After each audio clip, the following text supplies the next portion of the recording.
All right, guys, we're here at Lake Norman High School. I got Coach Brandon Jolly of the North Carolina 4A Western Regional Champions. You don't like being the North Carolina 4A Western Regional Champions, do you? No. State champion sounds better.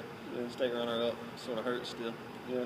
Well, you got a shot this year to make up for that. Corey Insco really is here, but we had some technical difficulties. Corey, say hi so people can hear you. How's it going? He's really here. He's holding the camera for us. We have some technical difficulties. Let's jump right into it. Number 16, Sun Valley, Keith Mason's crew. They were 12 and 14 last year, but they have 3 starters back. Coach, they won 4 out of 5 conference championships. What does that take to run through a conference 4 out of 5 years when everybody knows you're coming? It's tough.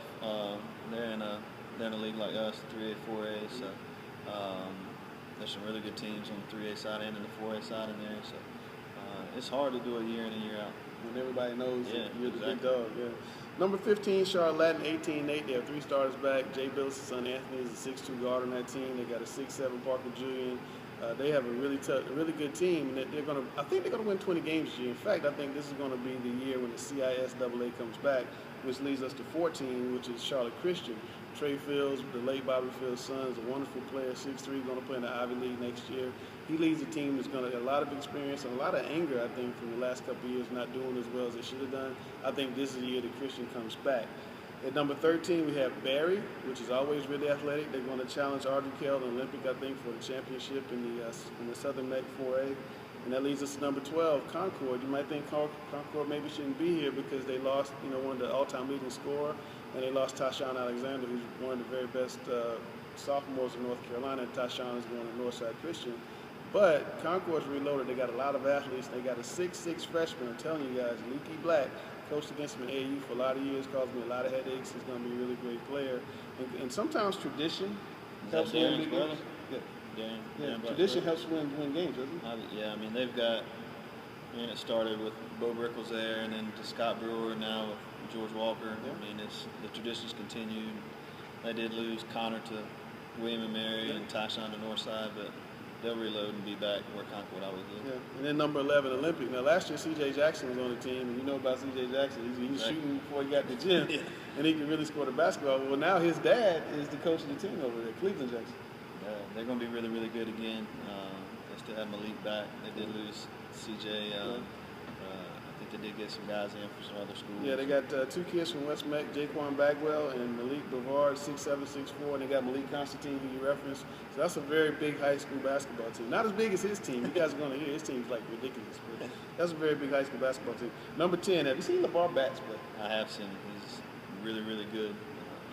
He would probably give. I know Tyshawn's really good in that sophomore class, but he and LeVar, yeah, 1A. You can't go wrong with one of them. So they have 3 starters back, and Robinson is going to be. They're in a wicked conference in the Mecca 8, but I think they're going to be right there in the mix for a championship at some point. Number 9, South Point has 2 starters back, Nick McLeod and Marvion Mobley. We're talking about Rock Hill, South Point. When the football team comes back, obviously they're going to be really strong. They're not going to be very big, but they're going to be, like they are all the time, athletic. Same with number 8, Butler. We wait for the football team to come back, and then they're going to be really big and really athletic. They're going to cause some teams problems in the Southwestern 4A. One of the teams they're chasing, number 7, Myers Park. Zaquan Matthews is back leading another big Myers Park team. They're going to be big and athletic. They're going to cause you problems with their size. They're going to shoot the ball well. I mean, the Southwestern 4A, we always talk about the Mecca 8, but Southwestern 4A is another really tough Charlotte conference. Yeah, I was fortunate enough to coach Zaquan in the North Carolina Top 80 this spring. He's really, really good. Can do a lot of different things. Can play inside and out. Handles the ball well. I think they'll give some teams in that conference a fit. Yeah. And we talked about the private school league starting off. But the favorite in the private school league is number 6, Providence Day. Coach Brian Fields put together a wicked schedule. They're going to play 5 teams that are ranked in somebody's national poll before the year's out. They have 3, 6, 7 kids, which is an incredible size. Not as big as him, but incredible size for a high school team. Grant Williams leads the pack. He's all Mecklenburg player last year. Grant has 10 college offers, including Major League. Ivy League. He's a phenomenal player. I think they're going to have a really strong season. Their record might not show at the end of the year because their schedule is just so tough. Number 5, a team you're familiar with, Huff. They have 3 starters gone, but Luke May is back, and Luke May is one of the very best players regardless of class in North Carolina. Yeah, Luke can win. It takes 5 people, but Luke can make a difference in a lot of games by himself. New coach, Coach Batts is gone, but Coach Groove's going to do a really good job. Coach Groove won a state championship. Yeah. A lot of people don't realize that. This guy can really coach. 2007? 7, yeah. This guy can really coach in East Meck, yeah. So they'll be really good. They'll be a big factor in the race in the Mecca 8. They have 5 college recruits on that team. And one of them is a freshman named Quan Murphy. Keep an eye on him. I talked about Lincoln back earlier. Quan Murphy, another one of these 2018 guys. You're going to be hearing a lot about him this year. Quan is 6'4", big-time slasher, can shoot the basketball. He's got a college body on him already. You're going to hear a lot about him. And their middle school team, they fed into him, was 13-1 last year. So they're going to have a good year. Number 4, Audrey Kell, another team you're familiar with. Yeah, played him in the regional semis. Very well coached. Coach Kraft always does a good job. Steven St. Anna's a load to deal with.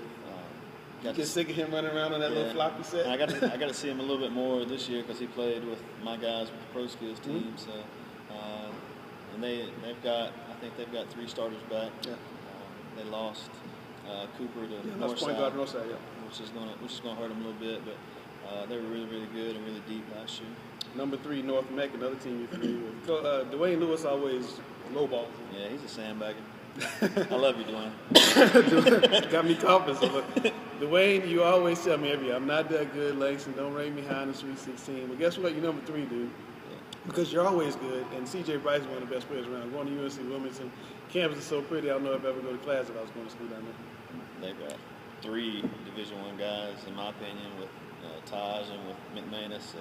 They're going to be tough to handle. They got another 2018 kid, Vaughn Worthy, the nephew of James Worthy, scored 45 points in middle school last year.